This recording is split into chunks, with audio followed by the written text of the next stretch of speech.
So the Bandit Grand Prix was this week, and I was racing. I was the heavy favorite. They're spamming the word Olympian. I'm still super terrified, bro. Terrified lining up, terrified for all this random stuff, and it just does not make sense. Race anxiety, someone asked me to do videos that aren't just for beginners. Race anxiety is going to be there your whole career, and if anything, it's going to get, if you're not careful, it will get worse. Best case scenario, you keep it controllable or get it a little bit better. But as you get better, the stakes get higher, right? At that race, there's some 1,500 people sign up to race, and if I'm not the best of them, it's an absolute failure.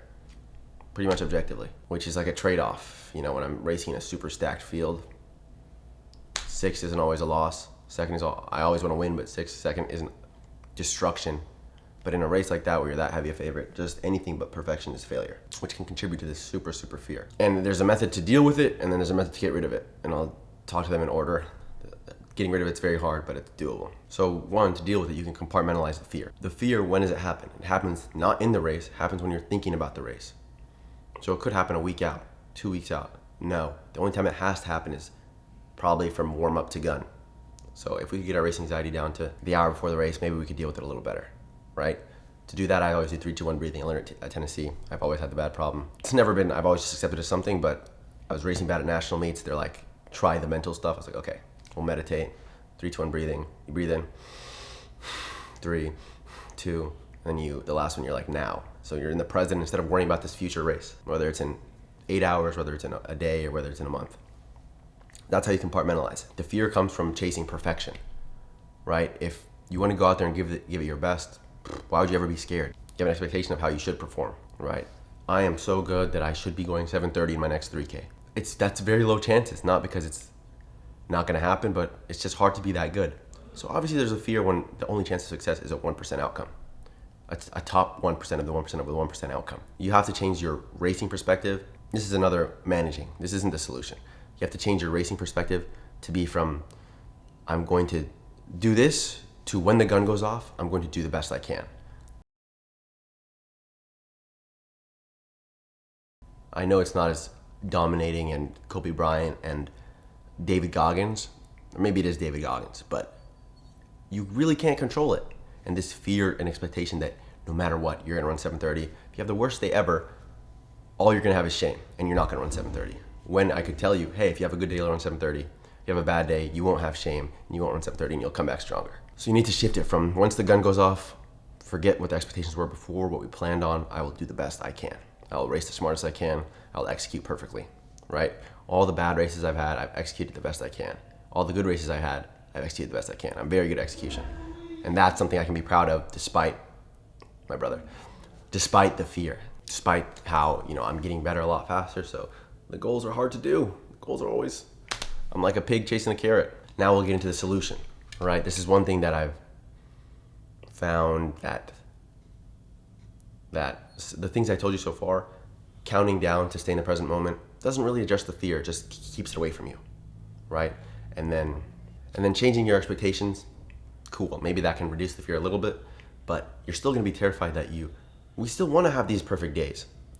It's like, that's the part of being a runner. You want to run the best you can. So accepting that you sometimes will be at the bottom end or not even at the top end of your range can help, but it's not a solution. You're still gonna be terrified, hoping, praying for that top 10% day that you've worked for. The only solution has nothing to do with the race. It has to do with before the race, looking at it as a different opportunity, right? This has come to me from a lot of losses. You lose and you think it's the end of the world, and you wake up the next morning and you get back to work and things get better. You have to stop seeing races as these things that will kill you. They're all opportunities.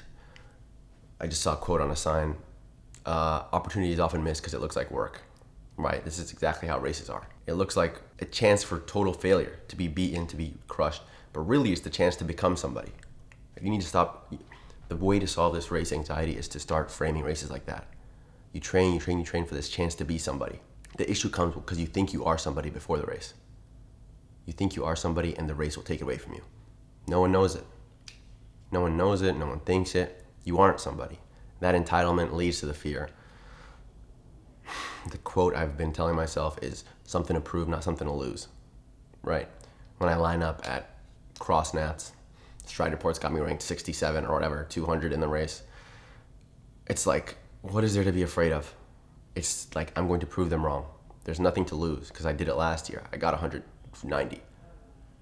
And it was terrible, but I didn't get a gun to the back of my head. That's how it feels sometimes. When we're sitting, lining up, it's like you'd think there's a firing squad ready to fire if you don't do perfect. The way the fear just...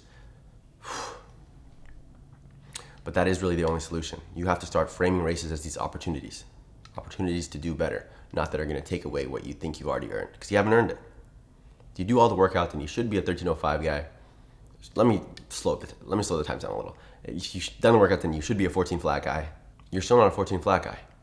And when you have this fear of you run that pace and you'll blow up, it comes from an entitlement. You should be hopeful to hold that pace. Maybe start behind it. Be appreciative that you can have the chance to try it.